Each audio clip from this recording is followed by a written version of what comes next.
Okay. In this part, we're going to discuss the harmonic series and telescoping series. So first, let's focus on the harmonic series. Again, if you remember from the last tutorial, this was a series from 1 to infinity of 1 over n. And what we're actually going to show is that this series is actually divergent. Now remember, a few moments ago what we showed was this series actually passes the test for divergence because the limit as n goes to infinity of 1 over n equals 0. But all that meant was it passes the first test. We still need to show if it diverges or converges. So we're going to go over the proof of this now, the proof that it's divergent. And just from the start, what I want to say is I'm not going to test you on this proof. I just want to show you why this happens. So again, don't worry about fully ever regurgitating this proof to me. I just think it's a really slick proof that we already have the conceptual and machinery to fully understand it. And the way we're going to do this proof is by a technique called contradiction.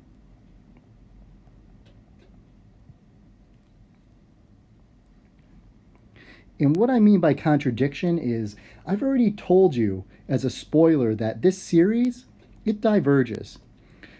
So for contradiction, let's assume that it converges.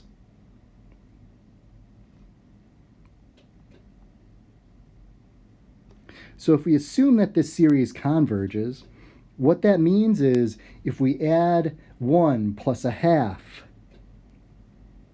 plus a third, plus a fourth, plus a fifth, plus a sixth, and so on forever and ever, that sum actually comes out to something finite. Let's call that things that's something finite just capital H. So again, we're assuming it converges. I'm just calling that finite sum equal to H. Now the next thing we're going to do is just play around with that right-hand side. And basically, what I'm going to say is all of these odd number cases, the 1/3, the 1/5, the next one be a 1 over 6 and then a 1 over 7, and so on. All of those odd denominator terms, I'm going to make those the next largest even term. So the right-hand side,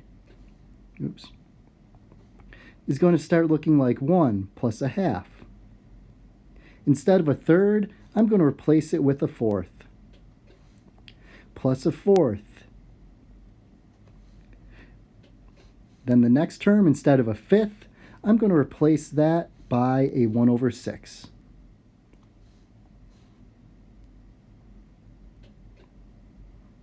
And the next term, instead of 1 over 7, I'm going to replace that by a 1 over 8.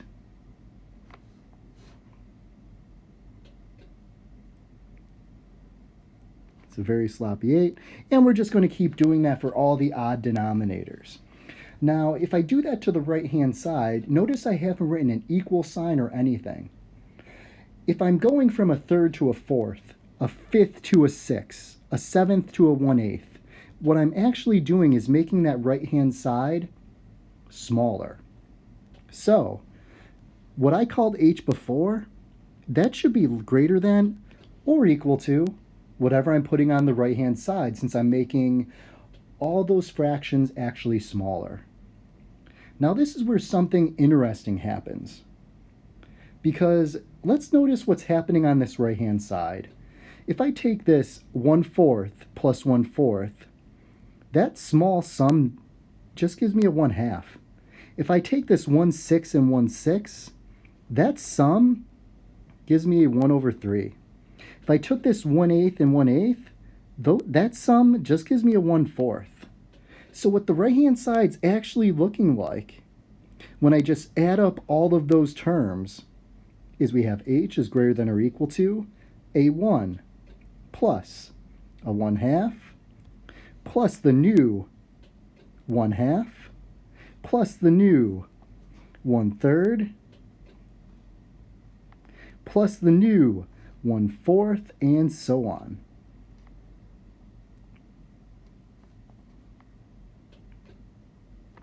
And if we look at what that right-hand side, or actually let's just write the 1/5 out if we went out to the 1/10 plus 1/10 terms. So if we look at what that right-hand side has now, that right-hand side, if I make this 1 blue, all the terms in blue on that right-hand side, the 1, the 1/2, the 1/3, the 1/4, the 1/5, the 1/6 that would come next, the 1/7 that would come next, that's what we called H. So all those terms that I underlined, if I add those together, I'm getting H. So what we have on the right-hand side is H plus 1/2. But that left-hand side, that's still saying, you know what, H, and I said H still is greater than or equal to whatever's on that right-hand side. So, do we see anything funky from this? Well, if we just, subtract H's from both sides, we get 0 is greater than or equal to 1/2. Hopefully we can all agree that this statement, 0 being greater than or equal to 1/2, that's false. So because we've reached a point in which we've reached something that just is a logical fallacy, something that is not and cannot be true, what that means is our assumption at the very beginning that it converged, this assumption is wrong, and therefore the series must actually diverge. So again, I think this is a pretty slick proof, but what I want you to understand from this is that if we have a harmonic series that is defined specifically by the series from n equals 1 to infinity of 1 over n, that series diverges. Next, let's talk about the telescoping series, or a telescoping series. Okay, let's talk about telescoping series. So the idea with telescoping series is that if we had some series, actually let's make it more general than that.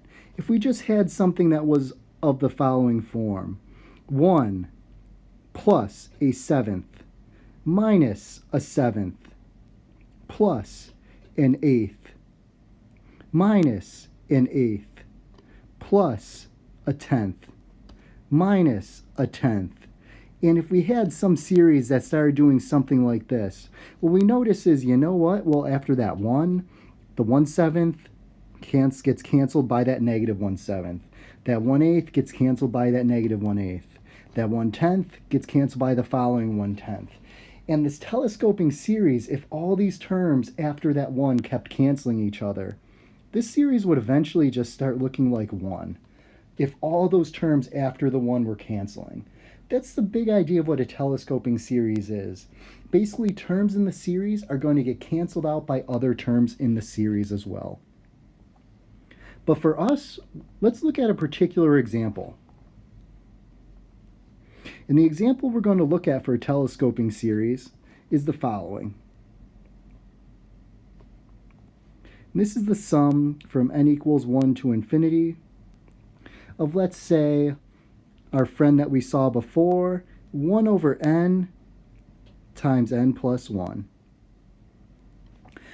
And just from the previous video tutorial, we saw that if we took the limit as n went to infinity, we saw that this series gave us that limit of 0, so it at least passes the first test, but again, we didn't know if it converges or diverges because of that. So we have to do, or we get to do, a little work. And we're talking about telescoping series, which I just told you where terms get canceled by later terms in the series.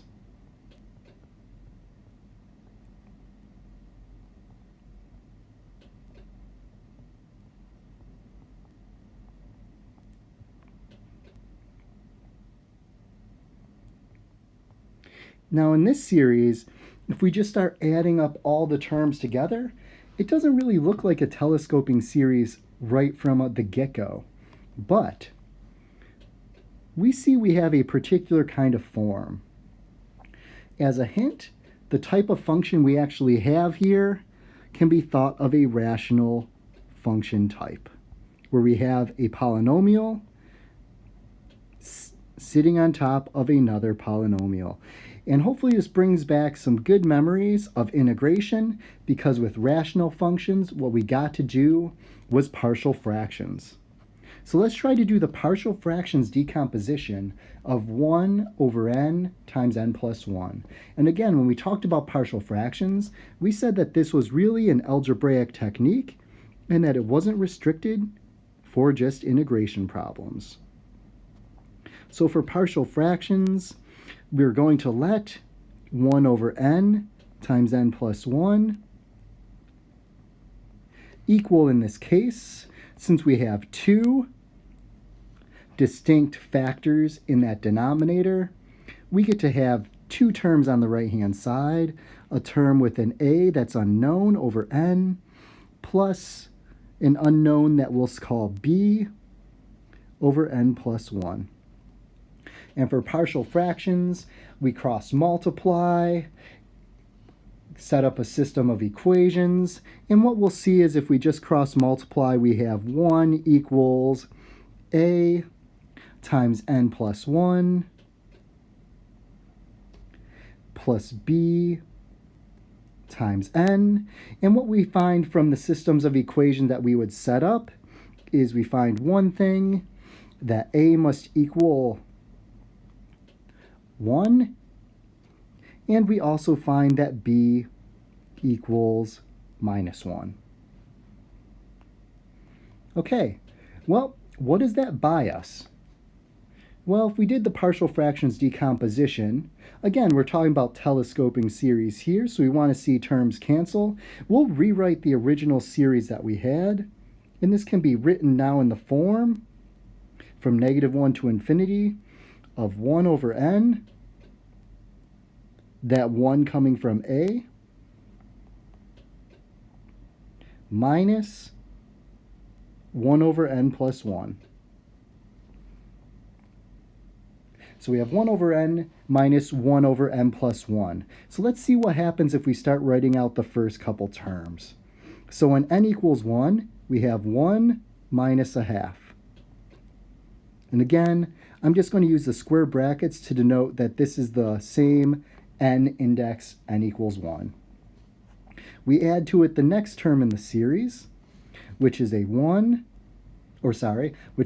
half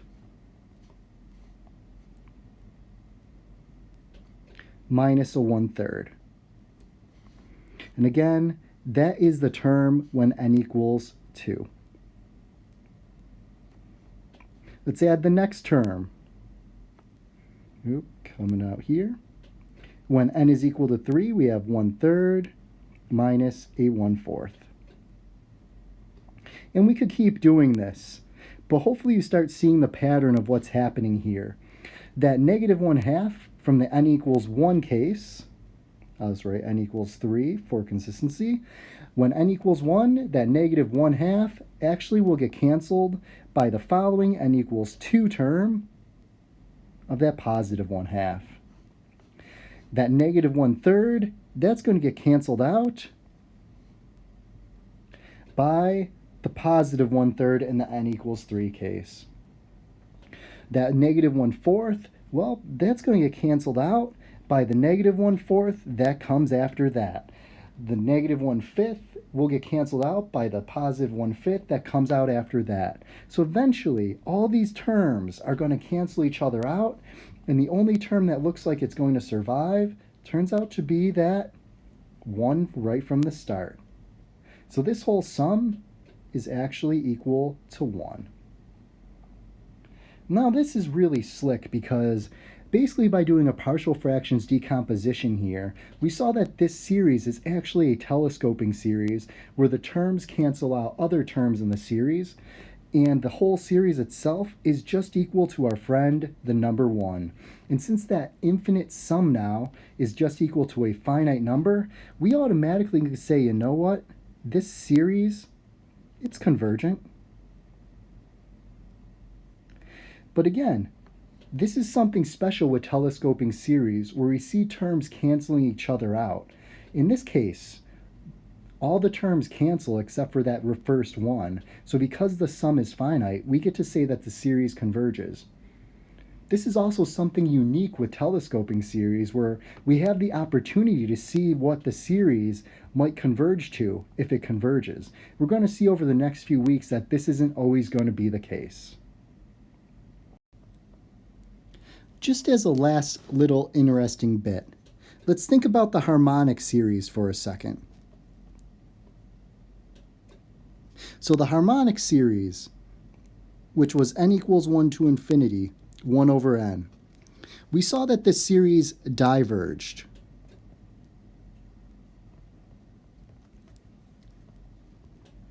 Now, remember when we did the test for divergence, though? We took the limit as n goes to infinity of 1 over n. We saw that this equaled 0. So again, even though this equaled 0, we saw that this series actually diverges. So just a word of caution, just because a series passes the test for divergence doesn't mean that it's automatically convergent. All it means is it passed the first test. But like in this case, the harmonic series actually diverges. And on that note, when we did the telescoping series example,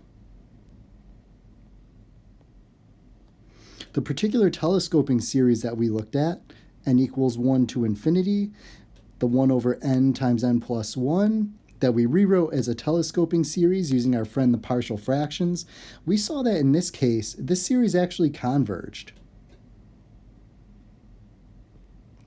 But again, when we just apply the test for divergence, the limit as n goes to infinity, in this case 1 over n times n plus 1, we still see that that limit's 0. So this series, again, it passed the test for divergence, and then we showed that it actually converged. So just because a series passes the test for divergence, it doesn't automatically mean it's convergent, like the case we saw for the harmonic series. But just for this telescoping series, we saw, you know what? It passes the test for divergence by taking the limit, and the limit equals 0, and we got to do a little more work and then went on to show that it converges. So again, the test for divergence, it can be used like a sieve as a first kind of pass of whether this series could be convergent or if it's automatically just divergent from the start.